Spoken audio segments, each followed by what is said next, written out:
definitely the worst feeling is when you start getting into these and then you're like, oh no, I hit the recording. Got the recording. Yes.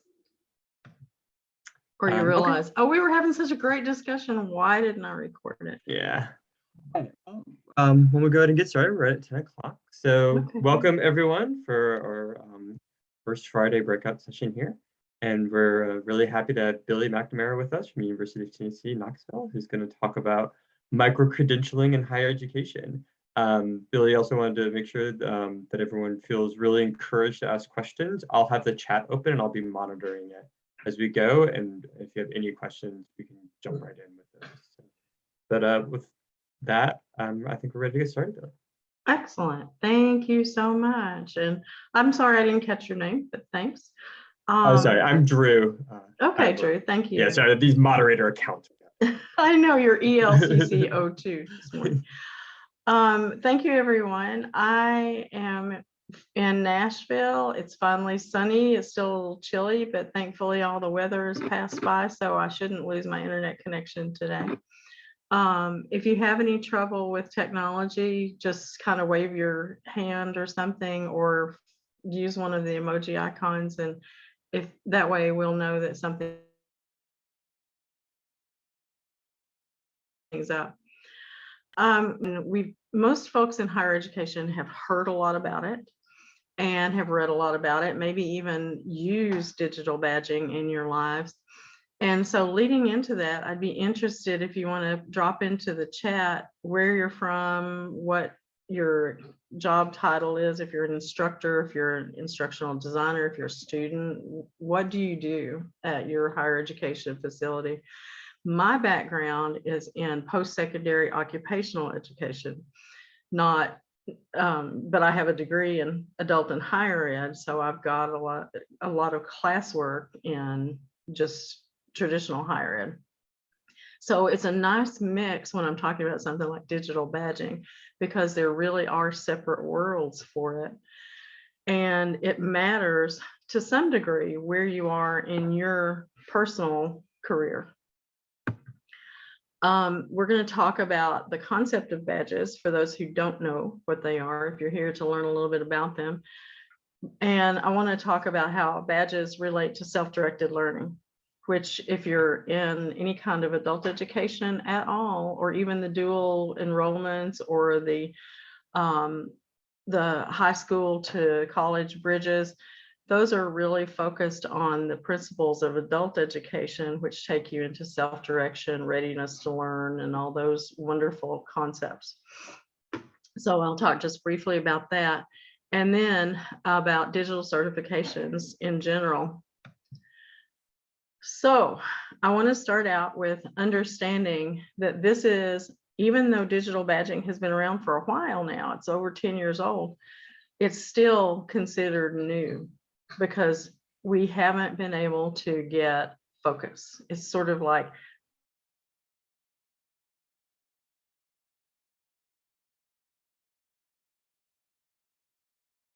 there's this one and there's that one and there's if you're using Badger as an individual, what's out there? And especially on a global scale, nobody's really come together except on the standards. They've finally gotten that far.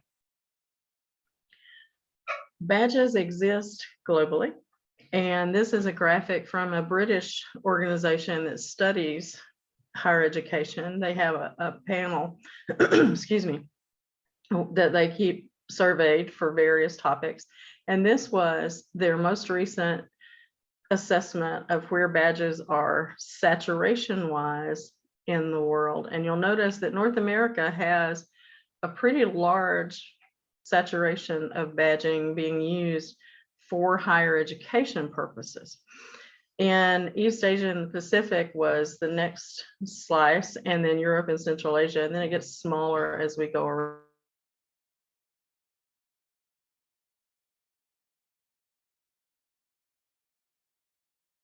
the world. That is subject to change. I've developed to try to increase the focus on badging so that those numbers may change because of that. If you're not familiar with the OEDC, I have to remember I'm Southern, or UNESCO or some of the other international efforts to consolidate information about education, especially higher education on a global basis. I highly encourage you to research those and bookmark them. And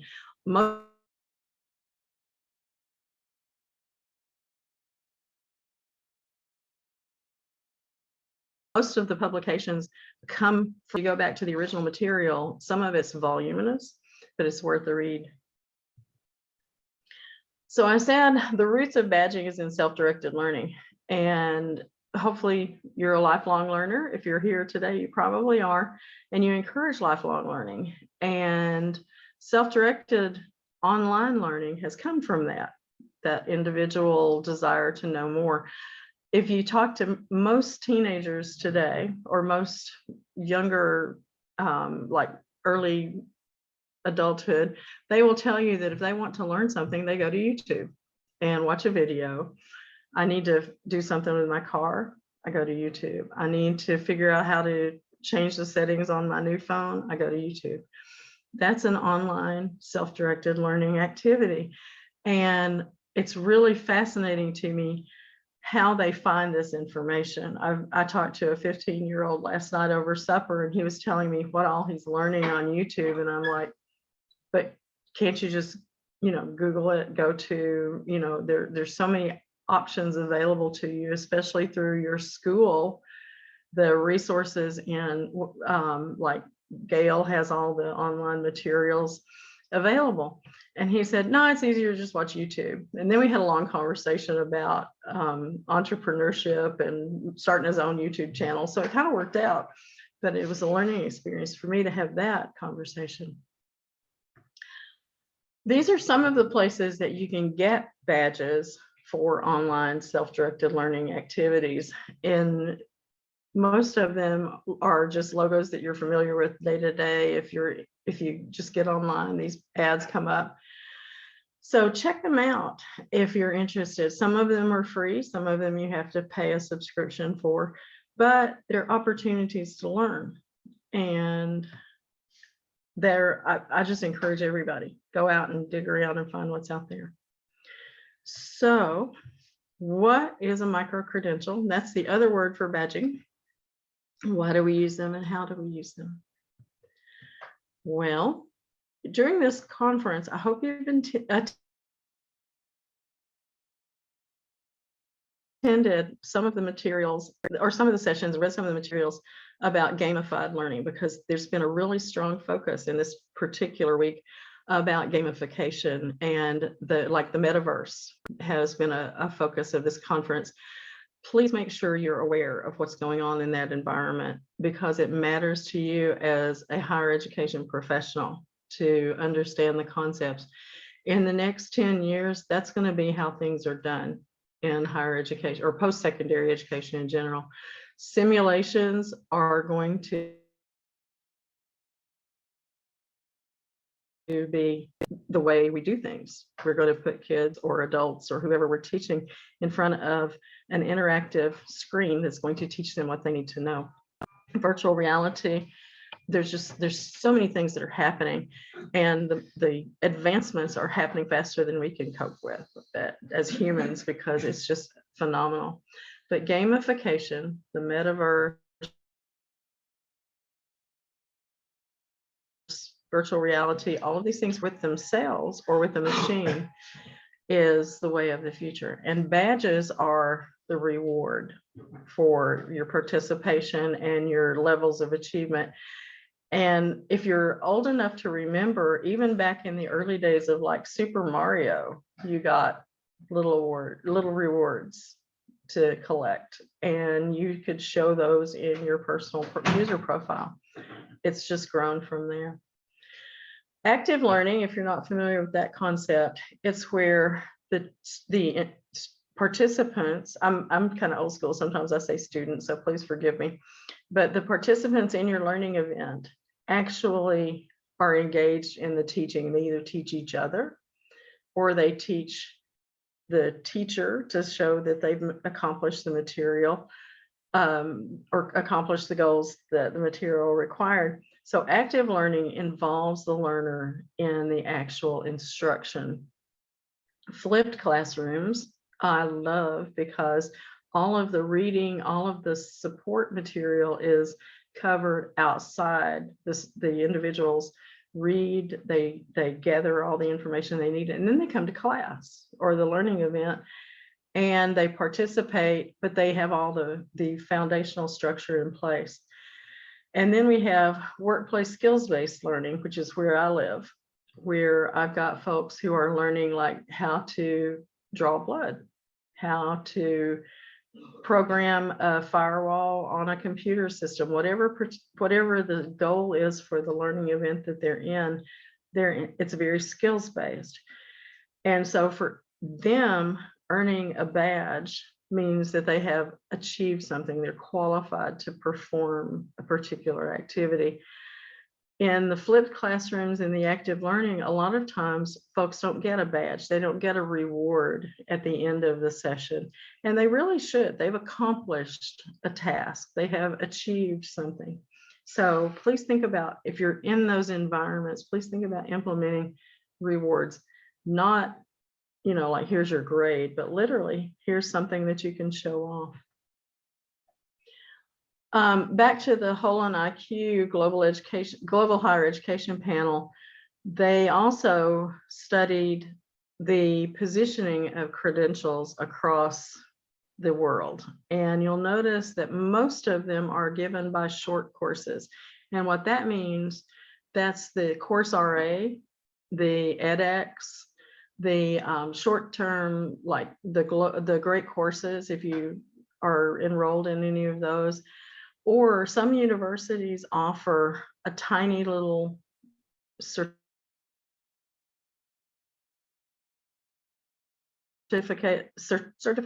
how to do parliamentary procedure, for example, and you earn a badge as a result of participation in those activities. The undergraduate level, surprisingly, is where it's lower. And in today's market, now these are from 2021, so it's not old data.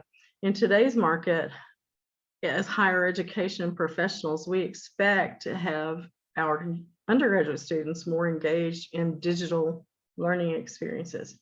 But badging is not as important in those designs currently as it is in the short courses.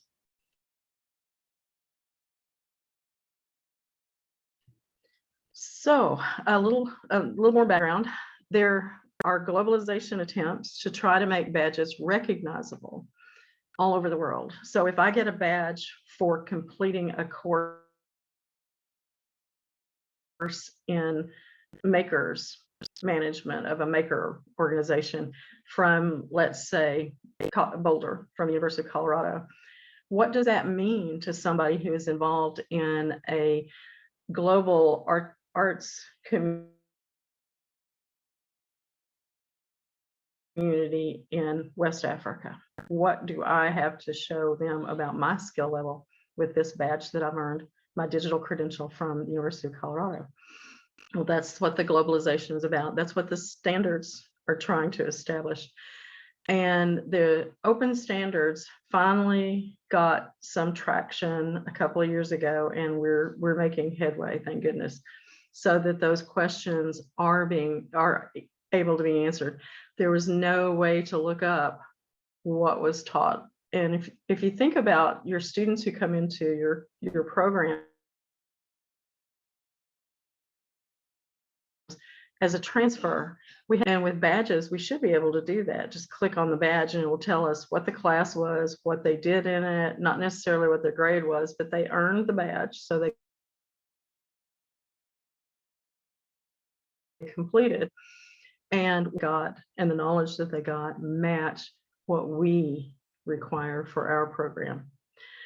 And the next issue globally is, how do we verify the efficacy of a badge or the validity of a badge? I can make up my own badges and post them online. Anybody can. But if I say I got a badge from the University of Colorado, for example, in presenting a program at a conference, they gave me a badge. Well, how do I verify that? If I'm just telling somebody else, I got this badge, what do I do with it? How do I verify it? There's a couple of terms that I want to make sure you take from this. The open badges consortium existed very early, and now it is handled by a global organization, nonprofit called IMAS Global, which is at the bottom of the slide. So if you want to learn more, that's where to go. That's where all the standards information is. That's where a lot of material about how to make badges have global efficacy and global validation. That's where that is being consolidated. And as you can see, in 2013, there were 1,450 organizations, not just universities, organizations all over the world who were offering digital badges. Oh, sorry, I went too fast. Again, a little background for those who don't know what an open badge is. It looks like the graphic that you see on the screen with a little trophy on it. That's what someone would post on their place that we're going to talk about in a few moments. But inside that badge is a digital footprint that contains lots of information. And the anatomy part is what the standards are all about. What does the badge contain that makes it legitimate, validated, and have efficacy in the workplace or efficacy in higher education? So, a little more background. What do we face in the future? I mentioned before, we have global interoperability issues. How do we validate across the globe when somebody has a badge? And then we're facing blockchain challenges. And I could spend all day talking about the blockchain. Hopefully you have some awareness of it, but just briefly, how it relates to badging is that your badge is a block on the blockchain. If you earn a badge, you own an asset, and that badge is a block in the chain of your assets. So read a little bit, understand that in another environment, but now you can make the connection between badging and blockchain when you hear it talked about later. So I'm coming to the part of the purpose of this presentation. What do I do with my badge once I earn it? I need to know what to do with it. Well, I have a lot of options, and I like to use the analogy of a scouting badge, sash, where they earn their badges and sew them on a sash, or they wear them across their chests, or different ways they display them. We're doing that, but we're doing it digitally. So here are the basic options. You have learning management system. Most of the higher education facilities today have a learning management system in place. That is especially true since we had COVID and folks had to go online. And you may not have explored, but inside your learning management system, whether it's Canvas or Blackboard or whatever you're using, there is a badging system built in. And your students can actually design the badge for your course, or you can have a badge that you pick out and put in there. But once the student earns the badge, it stays in their profile in the LMS. Well, the problem there is, how do they get it from the LMS out to the world, where the world can see I've earned this badge? So that's an efficacy issue once they've earned it in higher education. If they are using MOOC learning platforms, they get a badge. Almost all of them offer badges. But outside the MOOC platform, where do they display the badge? What do they do with it? How do they say, I've got this one from Course RA, I've got this one over here from a MOOC that I signed up for from Cornell, I've got this one from one that I signed up just, someplace in maybe Europe that I took a course that I've got all these badges. What do I do with them, and how do I match them to my LMS badges? We're getting to that point. You also have a challenge of, I've got badges for community service. I've got badges for skills that I developed, and I got a badge that wasn't related to a formal education process. And I want to push all these together so that I have my badges displayed. Well, there are a couple of places that you can do that are not married to the LMS or the MOOC or the platform where the person received them. We have third-party digital backpacks, and I'm going to show a couple of examples of those. And a digital backpack is your personal profile. And one of the efficacy issues there is, will a digital backpack be transportable? Will you be able to, as technology advances, can you take your backpack from one place to another place? And will backpacks be accessible globally? There are two options. One is open source and one is fee-based, and they each have benefit, they each have drawbacks. You can also post them on your social media profiles. A lot of folks post them on LinkedIn if they have a LinkedIn profile.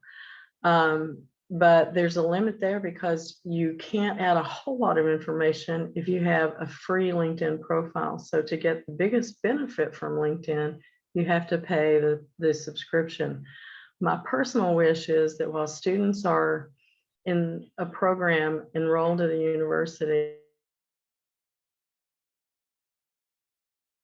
or a post-secondary facility for learning, the school would arrange for them to have a lower fee subscription. I think that would be awesome, because then they can start building their digital backpacks and not have to spend as much money, because I think it's around $30 a month to have a full LinkedIn profile as an individual. Then job hunting sites like Indeed and ZipRecruiter, they have places where you can post your digital badges so that you can create a profile, and folks who are looking at adding you to their list of candidates can click on your badges from there. But again, those you can't transfer from one site to another site to another site. You have to recreate them. This is an example of Purdue University's internal backpack. And the individuals can add their own badges. They have to earn them to add them to the university's backpack. But once they leave the university, how do they take them with them? That's a good question. Not every university has it arranged so that they're transportable.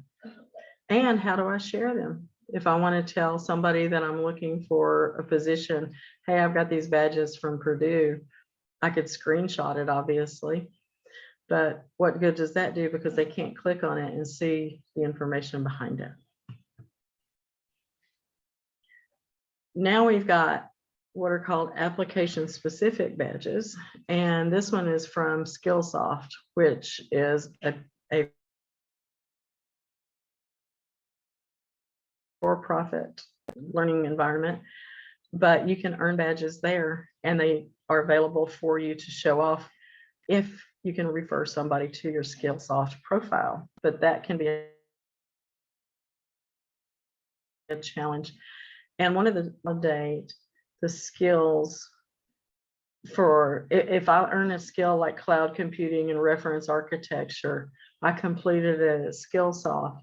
How do I, as a future instructor in a program who's assessing your abilities and your skills, how do I know just exactly what you did learn? Because there's not clear transferability from an application-specific badge. Sorry.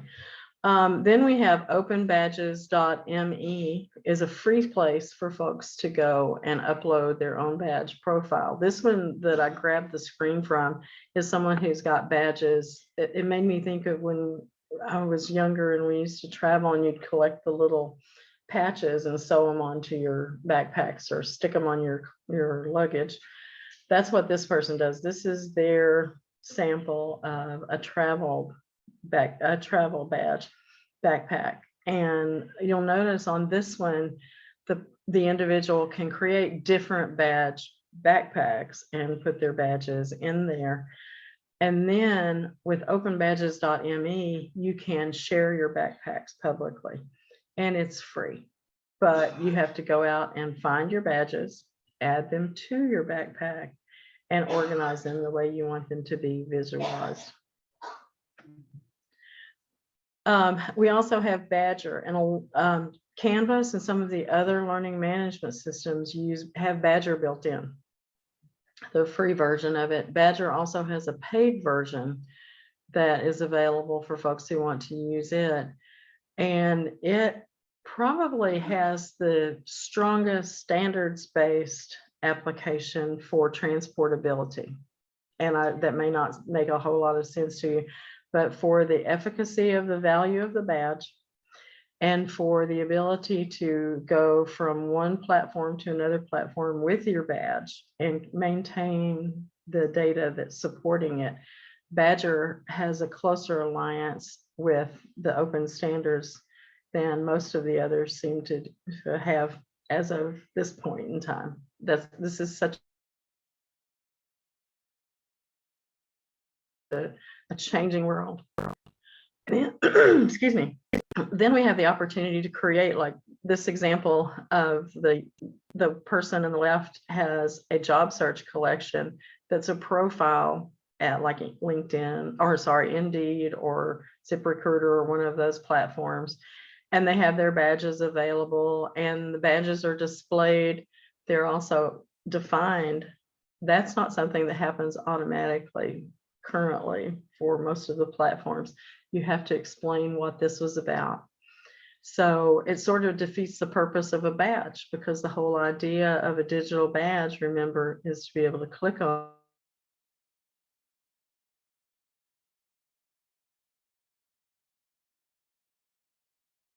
it and get the full information. CVs, you put your badge on there, and with the digital versions, the individual who is checking the validity of the badge or checking the efficacy of the badge is able to just click on it and follow up. And now I want to spend our last few minutes together brainstorming about some of the global implications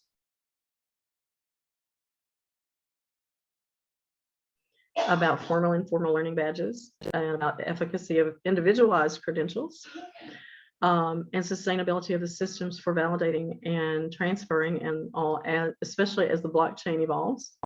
As technology evolves, we now have the Internet of Things, our refrigerators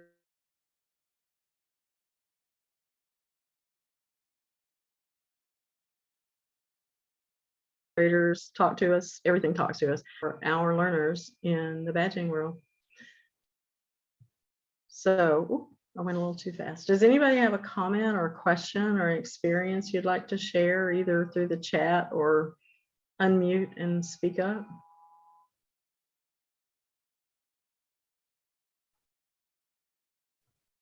There's no questions in the chat right now, but can give it just a minute. I'm monitoring the chat. Thank you. I guess I can throw something out there just for conversation. I mean, do you feel like there's going to be down the line better interoperability between different types of badges, right? I mean, like we've talked about you're talking a little bit about like blockchain and people having ownership of it. You think about your LinkedIn profile where you list it, but I mean, I think one thing that would make badges more valuable. That's an excellent question. Yeah. I had a different answer. I had a completely different answer until Elon Musk offered to buy Twitter yesterday. My answer today is we have no idea what's going to be in the future. The programs, the platforms, the systems that have appeared to be autonomous may merge. And system, we had Moodle, we had Blackboard, we had lots of different things going on, and some of them merged, some of them went away, and the interoperability was not there. the transfer was not happening.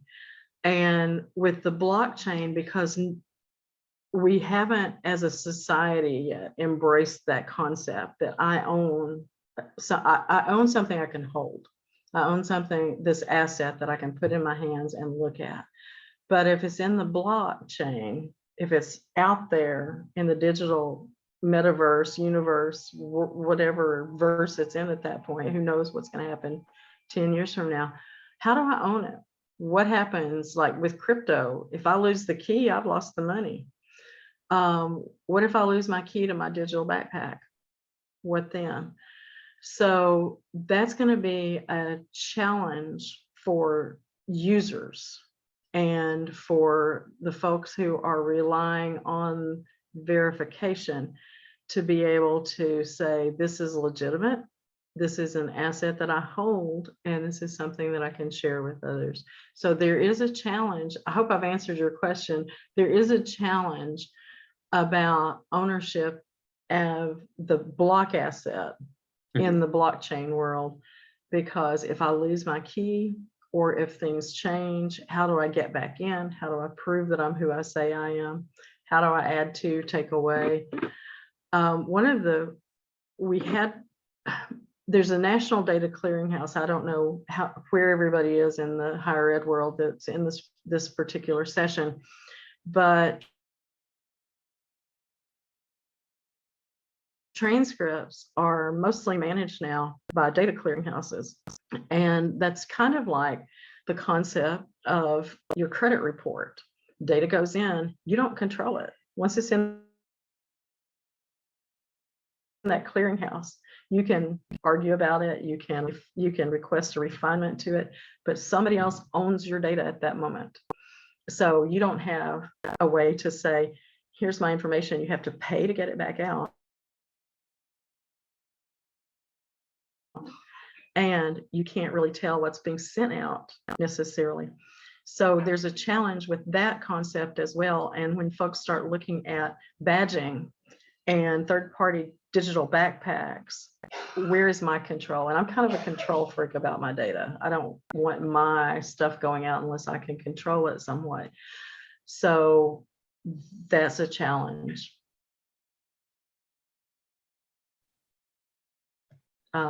That's also out there.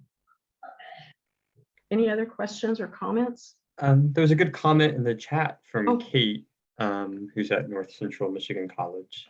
She said that badges can help us meet students' personal goals.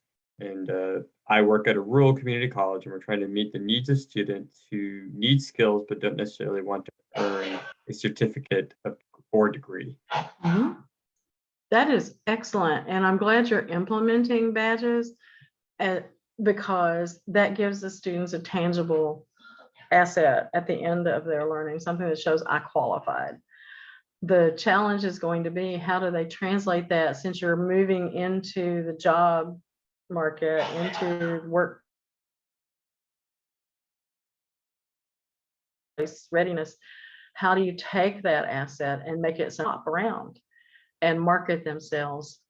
Can you do they create an online profile within your school that they can then share through your placement office? Have you given much thought to what's available in your program for the students to share their badges? So I hope you'll share back with us.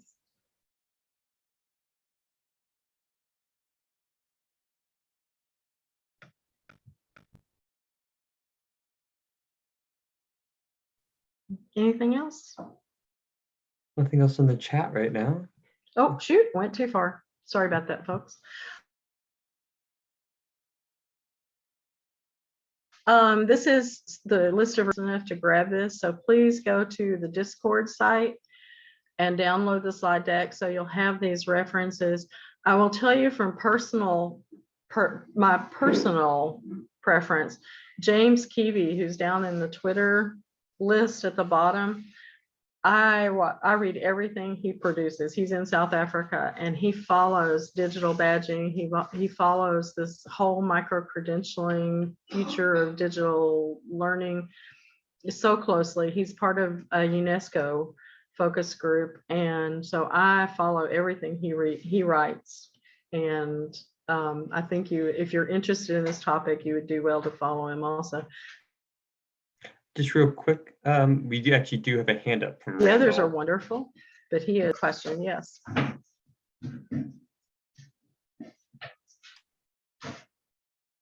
You're muted, Randall. Are you putting it in the chat?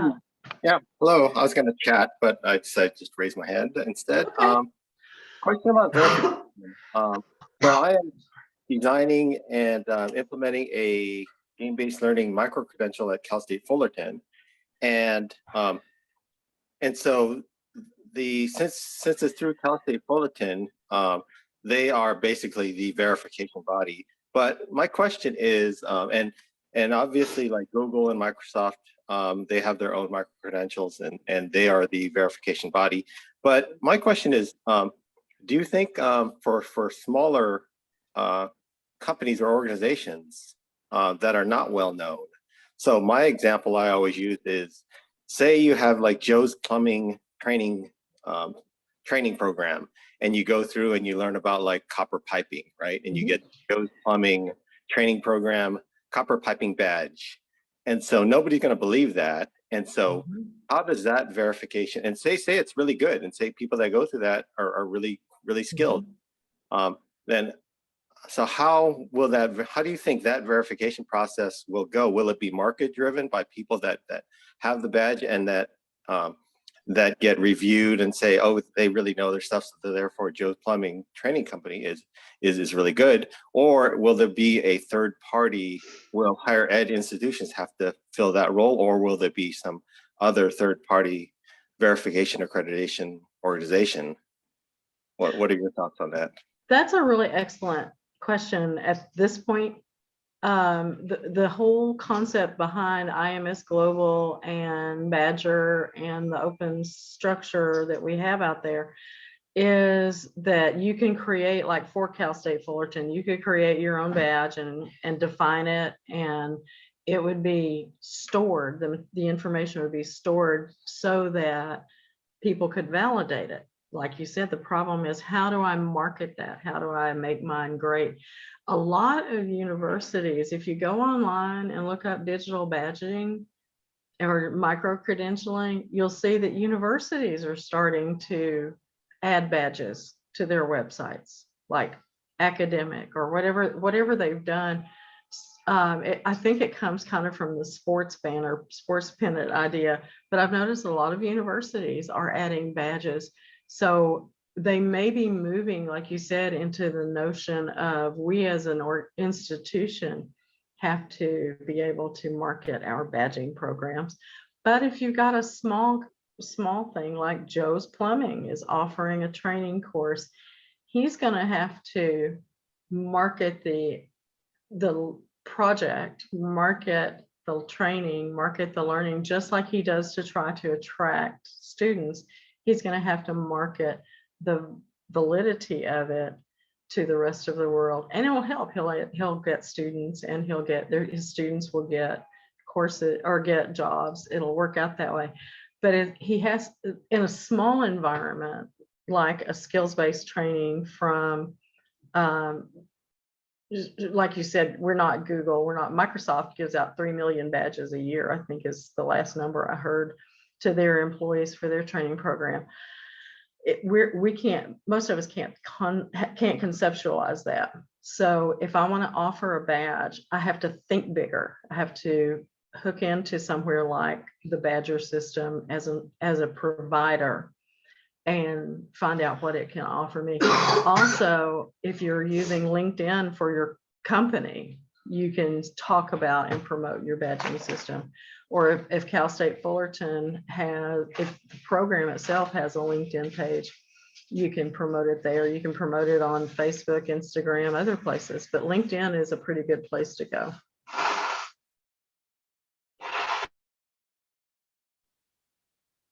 Yeah, thank you. I'm thinking. I hope that answers the question you had, Randall. Yeah, to me, I think so. The whole verification accreditation process will have to evolve, and so for the plumbing example, I would think that industry-specific consortiums could serve as an accrediting body, right? So you go to like the National Plumbers Consortium, whatever, and then they would do the accreditation process for each of these small badges. But similar to, I was reading about educational badges that are, I think the NEA and Digital Promise and one other organization are actually paying educators to verify each specific badge or micro-credential. Yes. Right. So it's kind of happening already in that space. My challenge with Digital Promise on a personal level is because they're for profit. I still think in the small world, like you're describing, the small companies, the small organizations, the small training programs that are out there in communities-based learning. And so when I hear for profit, I'm like, oh, no, can't go there. But they are providing a service if you can negotiate a contract where you can do that.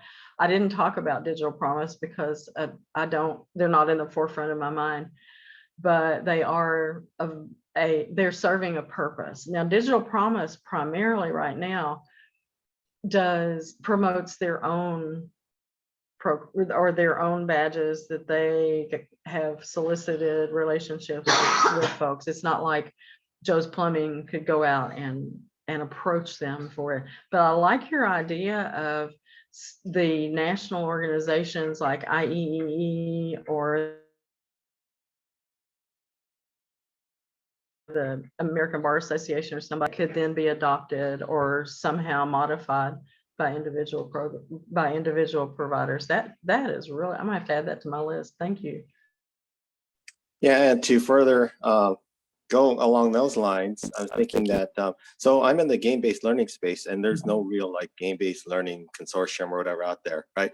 So for these like new and niche areas, I'm thinking that maybe the accreditation process would have to be a new organization of people, of practicers, people that are practicing out there, and that they would form I'm thinking maybe they can form a DAO and be this independent verification body for that industry that so you have this DAO of specific experts in there that serve that purpose.